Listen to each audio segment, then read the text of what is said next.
Ok, pessoal, tudo bem? Estamos aqui hoje para falar um pouquinho da artrologia. Tem o mesmo significado que sindesmologia e também o mesmo significado que junturas, né? Essa é a primeira parte da apresentação desse assunto, né? O termo artrologia basicamente significa estudo das articulações, né? Tem como definição que as articulações são formações anatômicas que vão unir dois ou mais ossos. E aí a gente tem esses ossos sempre tem que estar próximos. Entretanto, a gente tem aqui uma observação, uma exceção, né? O ocioide, que se localiza na região do pescoço, não se articula com nenhum outro osso. Ele vai se articular somente com as cartilagens da laringe e também com a musculatura que traciona esse osso durante o movimento de deglutição. As articulações, elas são divididas em três tipos, né? E esses tipos estão diretamente relacionados com o tipo de tecido interposto entre os ossos. E aí nós temos as articulações fibrosas, que também poderão ser chamadas de sinartroses, as articulações do tipo cartilagíneas, que também poderão ser chamadas de anfiartroses, e as articulações sinoviais, também poderão ser chamadas de diartroses. As fibrosas ou sinartroses, ela tem como principal característica a interposição do tecido fibroso entre os ossos, conectando esses dois ossos. E esta articulação vai proporcionar pouca ou nenhum movimento. Ela é subdividida em subtipos, basicamente as suturas, a gonfose e a sindesmose. As suturas, elas são sinartroses encontradas somente no crânio. E aqui, como exemplo principal, as principais suturas, a gente tem a sutura coronal, a sutura sagital, que vai estar ali entre os dois ossos parietais, a sutura lambdoidea, que está atrás dos ossos parietais, entre os parietais e o osso occipital. Temos aqui a sutura escamosa, fica aqui na região superior do osso temporal. O segundo subtipo é a gonfose, e aqui temos uma exceção, né, que a gente tem a conexão de um osso com um dente. E aí seria, então, uma articulação? Sim, seria uma articulação, uma vez que o dente tem um tecido muito semelhante ao osso, porém ele é formado de odontoblastos e odontoclastos, enquanto que o osso, osteoblastos, osteoclastos, né, e ósteons. Temos aqui então a presença de uma estrutura que é o dente, né, o que a gente vai chamar ali de dentina, e entre a dentina e o osso, o periodonto. O periodonto é tecido fibroso que mantém então a conexão entre esses dois tipos de tecido, né, provocando ali praticamente nenhum movimento entre essas partes. A gonfose, ela vai estar presa no processo alveolar, tanto da maxila quanto da mandíbula, né? Então o dente vai estar preso ali no processo alveolar, tanto da maxila, na região superior aqui da arcada dentária, quanto da maxila. O terceiro subtipo são as sindesmoses, que são fibras colágenas que estão paralelas a esses feixes oblíquos, né, e que estão diretamente relacionadas com as faces articulares entre os dois ossos. E aí nós vamos observar que entre a tíbia e a fíbula você tem ali tecido fibroso, mas não tem a presença de líquido sinovial. Esse tecido fibroso ele pode se estender ao longo dos ossos, e aí a gente tem aqui como exemplo a tíbia e a fíbula também mostrando ela de maneira ampla. E ao longo do osso a gente tem ali essa membrana fibrosa, né, que é chamada de membrana interóssea. A membrana interóssea também se faz presente entre o rádio e a una, né, os ossos aí do antebraço. Essas fibras colágenas, elas são modeladas de maneira paralela. Só lembrando então que esse terceiro subtipo, né, a sindesmose, nós já vamos observar uma quantidade maior de movimento, né? Então, quando você realiza movimentos no antebraço de supinação e pronação, que eu irei explicar melhor na segunda parte dessa videoaula. O segundo tipo de articulação é chamada de cartilagínea ou anfiartrose, né? Que nós vamos ter presença de tecido cartilagíneo, né? Tecido cartilaginoso, ou até mesmo a presença da mistura desses dois tecidos, do tecido fibroso e do tecido cartilaginoso. Então a gente vai chamar de fibrocartilagem. Então pode ser somente cartilagem hialina, e aí o termo hialina a gente vai falar que ele é uma cartilagem branca, né? Ou a presença de fibrose misturado ao meio da cartilagem. Essa articulação cartilagínea, ela vai provocar, sim, ela vai permitir movimentos e uma mobilidade maior do que os da fibrose, né? Os tipos dela, nós temos aí o primeiro subtipo, a sincoandrose, né? Então a cartilagina é do tipo sincoandrose. E a sincoandrose também vai se dividir em outros tipos, né? E aí você tem a sincoandrose permanente, onde a cartilagem ela permanece como tecido interposto entre os dois ossos durante toda a vida. E aqui como exemplo nós temos aqui entre o externo e a costela e a cartilagem hialina.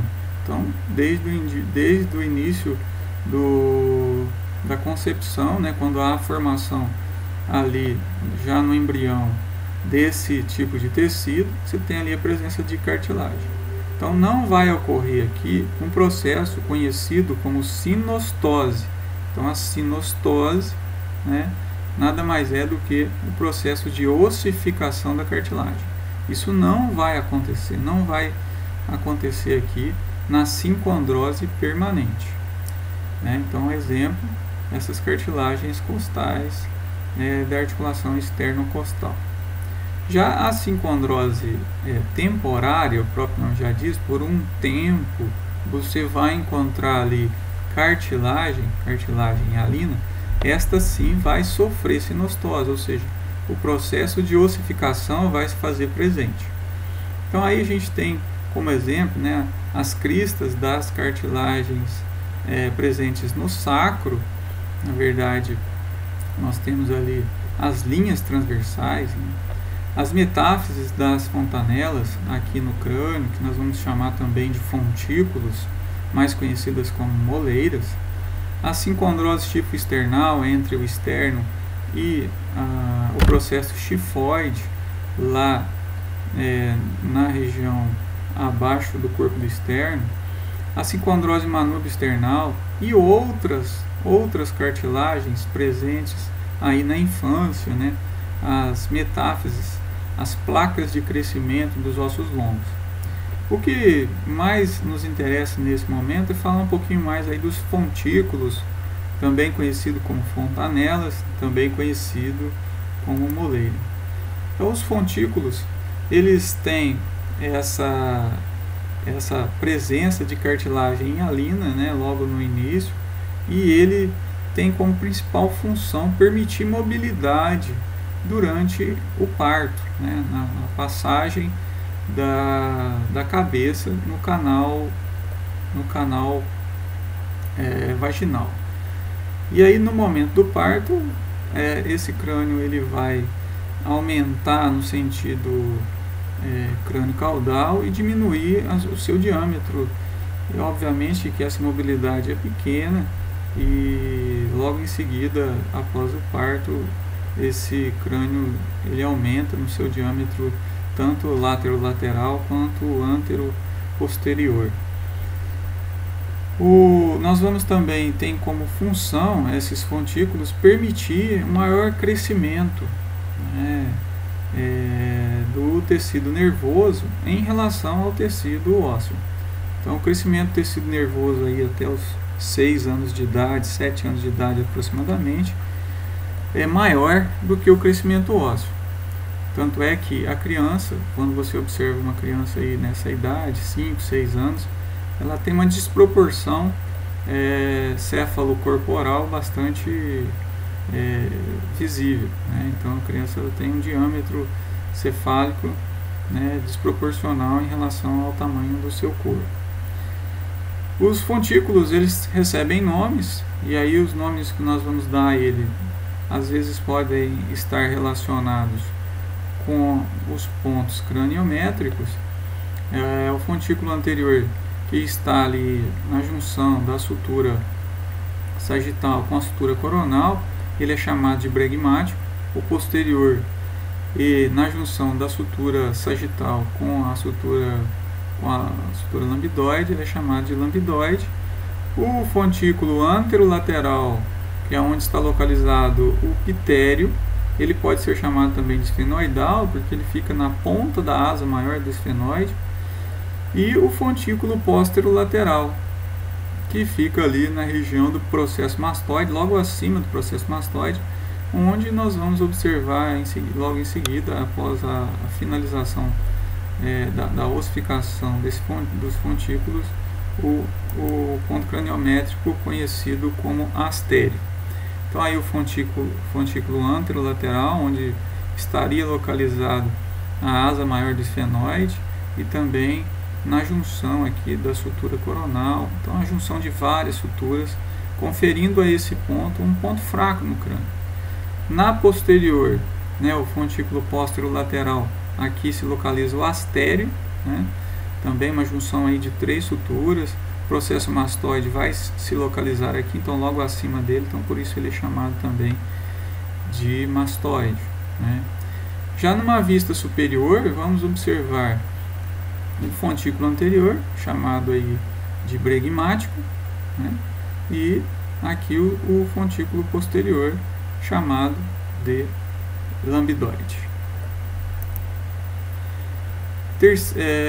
Segundo subtipo das cartilagíneas. Então até aqui a gente falou só de cartilagem hialina presente no meio entre os dois ossos, unindo os dois ossos. Agora não, agora a gente tem a cartilagina do tipo sínfise, e aí sim nós vamos ter fibrocartilagem, presença de tecido fibroso com cartilagem, unindo dois ossos. O maior exemplo que a gente tem é o próprio nome dela já diz, né, sínfise púbica. Está entre os dois ossos púbicos, unindo os dois ossos púbicos, permitindo também mobilidade, e coincidentemente, que a gente estava falando de parto dos fontículos, agora sim também mobilidade entre os ossos púbicos aí no momento do parto, logicamente somente no sexo feminino. E também outro exemplo de cartilagina do tipo sínfise é entre os corpos vertebrais, ou seja, à frente das vértebras, né? Nos corpos vertebrais nós vamos encontrar ali os discos intervertebrais. E os discos intervertebrais, eles estão presentes entre todos os corpos das vértebras, né? Eles têm ali uma formação bastante interessante, onde nós vamos observar um anel na sua periferia, chamado aí de anel fibroso, e na sua parte central um núcleo pulposo, que é constituído por uma bolsa, né? Essa bolsa, e dentro dessa bolsa você tem um líquido parecido com o líquido sinovial, e esse líquido sinovial que eu vou explicar daqui a pouquinho, né? E esse líquido ele está presente ali, permitindo uma maior mobilidade entre os corpos vertebrais, e também um bom amortecimento quando, no caso de uma carga que você está carregando ou durante o movimento. Esse núcleo pulposo presente no disco intervertebral núcleo pulposo, ele poderá assim romper essas fibras do anel fibroso, causando aí o que a gente conhece como hérnia de disco, né? Aqui você está vendo nessa figura o extravasamento do núcleo pulposo, e esse extravasamento aqui, neste caso, comprimindo uma raiz do nervo que sai ali da medula espinal. Não é em todos os casos que a hérnia de disco vai romper dessa forma. Na maioria das vezes nós vamos ter somente um abaulamento, né, formando uma herniação. E essa herniação é o que a gente chama então de hérnia de disco. Essa compressão na raiz nervosa irá causar dor em todo o trajeto desse nervo. Lembrando que esse nervo ele vai inervar partes aí do corpo. Aqui a gente está mostrando a região lombar, consequentemente a pessoa vai sentir dor na região lombar, sentir dor na região aí dos membros inferiores, principalmente na região glútea, região posterior da coxa.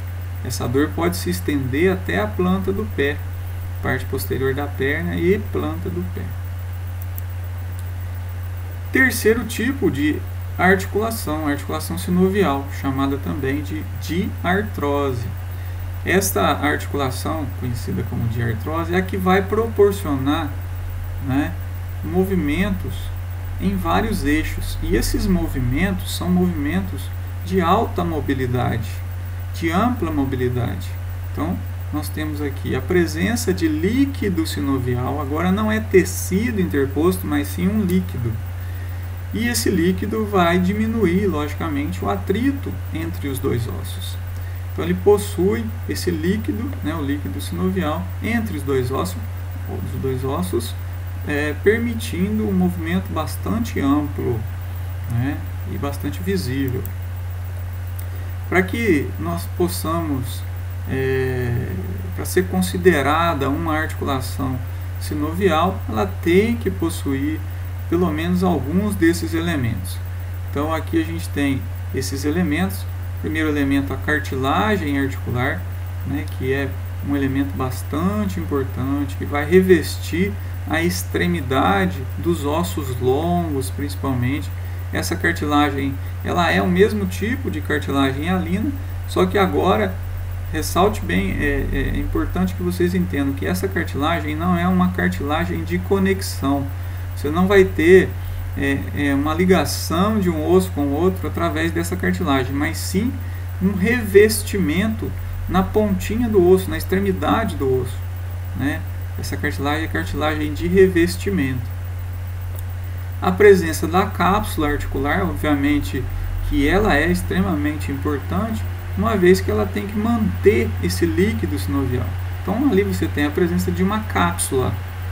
E essa cápsula é como que uma bexiga mesmo, que vai conter o líquido sinovial dentro dela.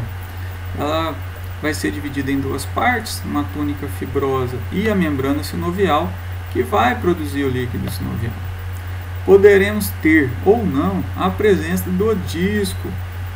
E aí, em algumas articulações, nós temos a presença do disco, que vai ser uma adaptação para as superfícies articulares, permitindo uma melhor congruência articular. O que é congruência? Congruência é um encaixe ósseo.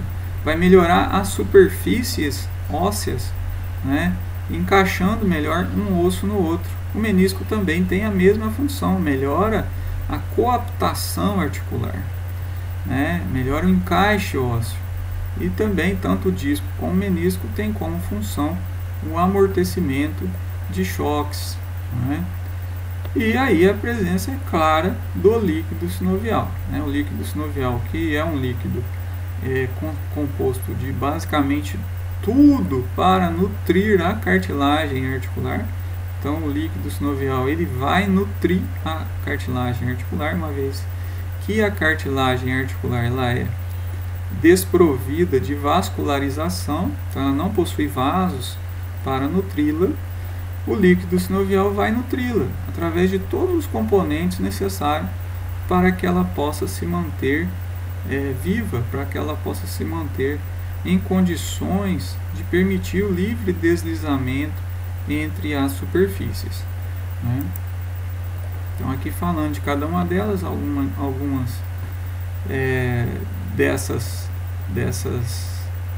descrições eu já falei, né?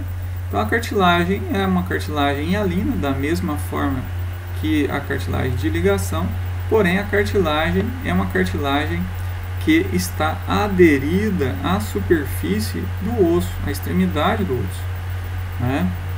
Ela vai ser polida, lisa, esbranquiçada, maleável, extensível, compressível.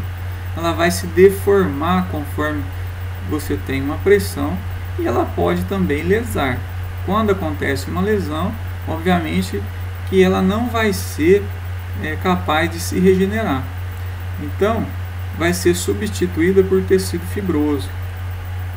Todas essas características da cartilagem articular confere a ela o menor coeficiente de atrito da natureza. E esse coeficiente de atrito ele é menor ainda do que um patins deslizando sobre o gelo, né? Como eu já disse, a cartilagem articular ela é nutrida pelo líquido sinovial, uma vez que ela não é vascularizada. A cápsula articular, como a gente comentou, ela forma o quê? Um manguito. Ela forma uma manga fechada, conferindo à articulação um fechamento para que o líquido esteja lá dentro, né? Então ela vai ajudar também a limitar os movimentos. Ela é dividida em túnica fibrosa, que é a parte externa, onde nós estamos observando aqui na articulação do ombro e também na articulação temporomandibular, e uma membrana interna, que é altamente vascularizada, chamada de membrana sinovial. É a membrana sinovial que vai produzir o líquido sinovial, né? O disco, ou menisco, então a gente tem a presença dos meniscos no joelho, né? Então nós vamos observar meniscos aí no joelho. Como nós falamos, vai melhorar a concordância entre as superfícies articulares, aumentando a superfície de contato. Então aqui a gente tem como exemplo o joelho, né? Um joelho aberto, a cápsula articular está aberta, está observando os côndilos femorais encaixados nos meniscos. Se nós formos observar os côndilos, eles são superfícies redondas e a tíbia é uma superfície lisa. Se coloca uma superfície redonda sobre uma superfície lisa, você não vai ter um encaixe. Quem vai fazer o encaixe? O menisco. Os dois meniscos aí, menisco medial e menisco lateral. Eles são formados de fibrocartilagem, né?